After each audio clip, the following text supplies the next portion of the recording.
We all have part of our personality that we want to change, that we want to get rid of, that we want to escape from.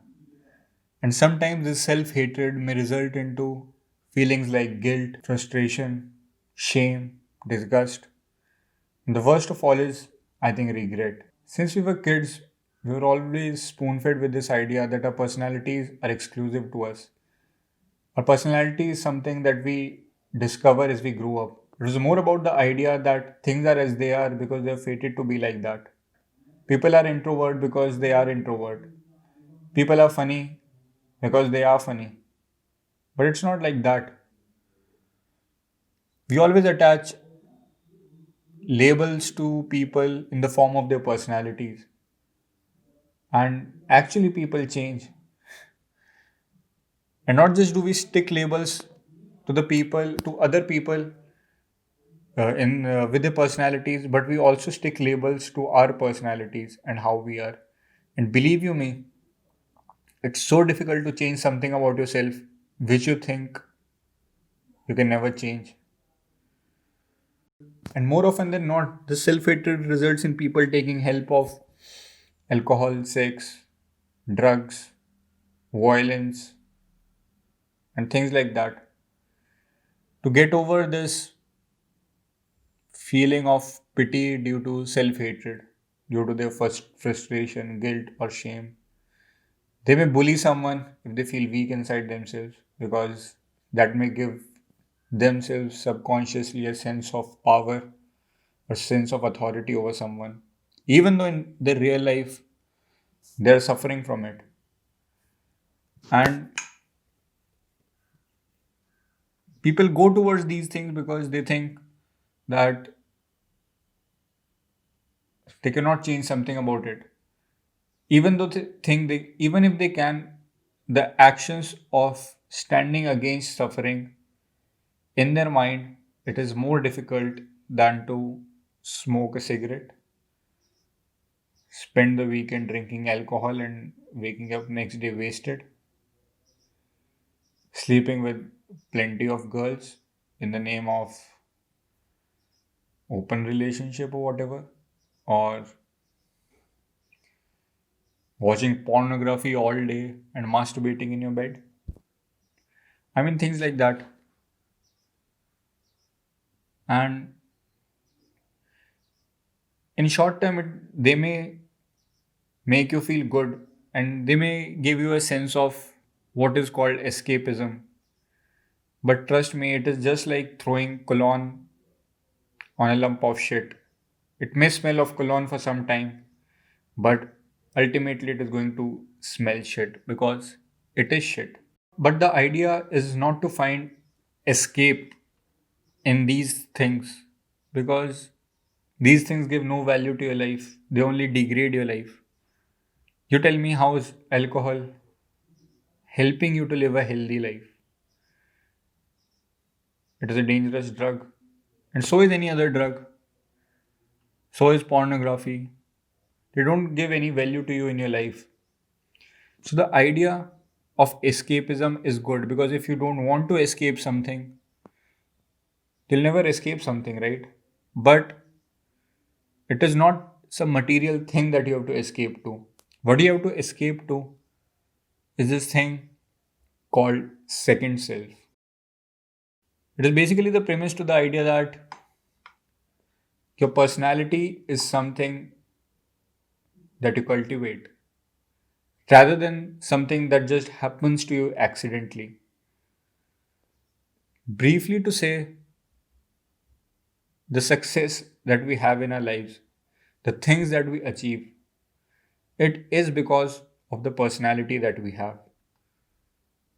And since you are the personality of your own master, that means you are the master of your own fate. I hope that makes sense. So basically, the second self is a tool which you have to use to cultivate your personality, to destroy your sufferings, and to live a happy and fulfilled life. The person that you are right now, it is because of various things that happened to you since you were kids and they shaped you up. But that is not just how personality is made. If you are not self aware about the things that are happening to you, then definitely the things that you encounter without even knowing are shaping up your personality. But once you're aware of the fact that your day to day things that you do and how you react to things in long run that shapes your personality, then definitely you should not let that happen. You should grow your own personality. You should change yourself. And one of the major things out of all the things that shape our personalities is what kind of role models that we have. We always try to emulate these role models. How did they behave or how did they act in the face of adversity? What are the good things about them? What are the bad things about them? And it is always like a go to thing for you to go to your role model and see them because you want to be like them. And definitely, your role models are responsible for shaping up your personality. So, I don't know the person, but he has said that choose your role models wisely because you become what they were.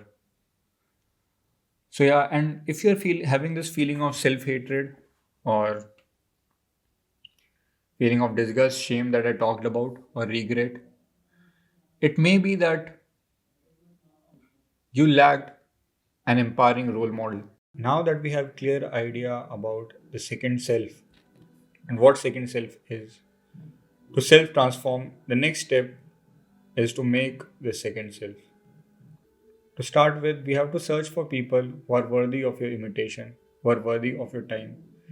You have to search for people like whom you would like to be. And these people may not be alive, they may be dead. These people may not even be real. They may be a fictional character of a book or a movie. Whom do you think is free from the sufferings that you have? Or who has gone through the same path as you are going and know about their lives? You may be inspired by James Bond and want to be the real life version of James Bond. You want to be that badass. You want to be that badass, courageous person. There's nothing bad about it.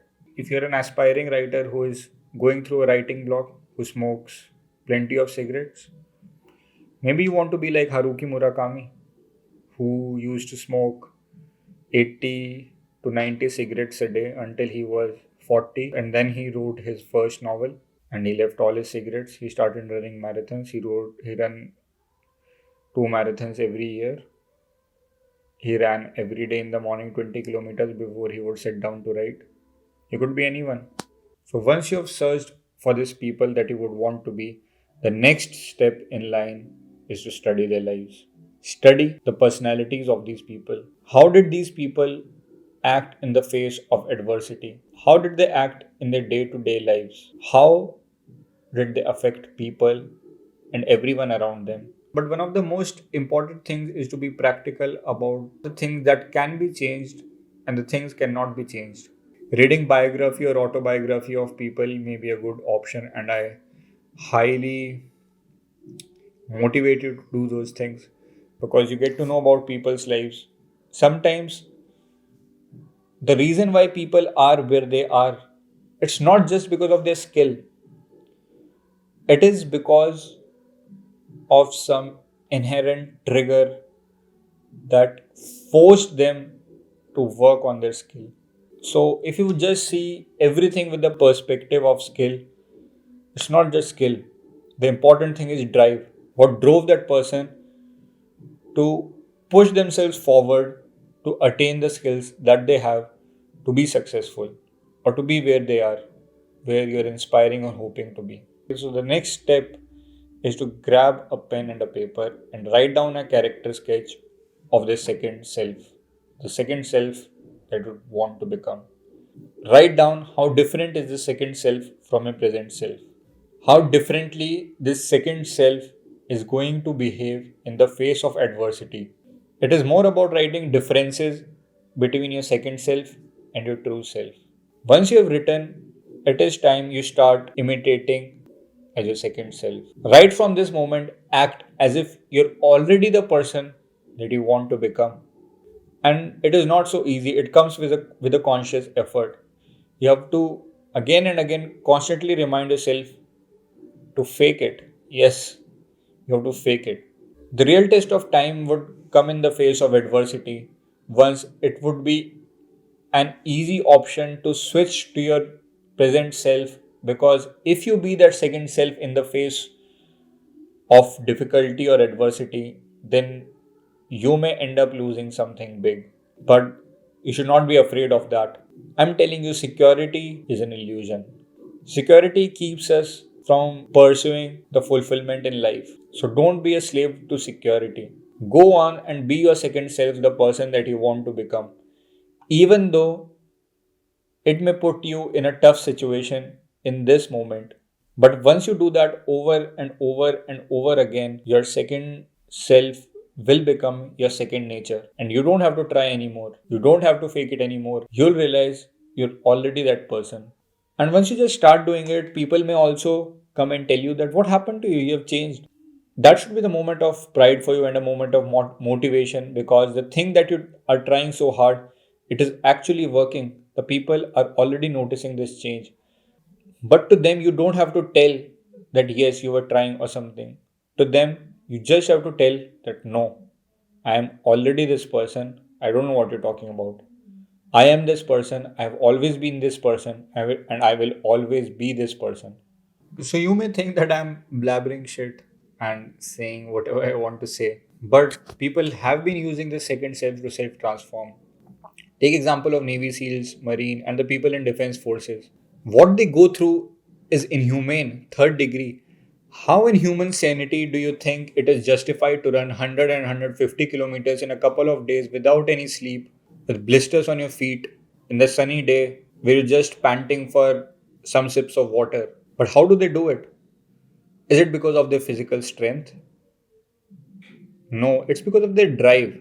And what leads to that drive is the perseverance and this person that they want to be in their mind. In their mind, they think that they are already the baddest people in this fucking world. They already think that no matter what, they are not going to give up. And they know that if they return to their older self, they may give up.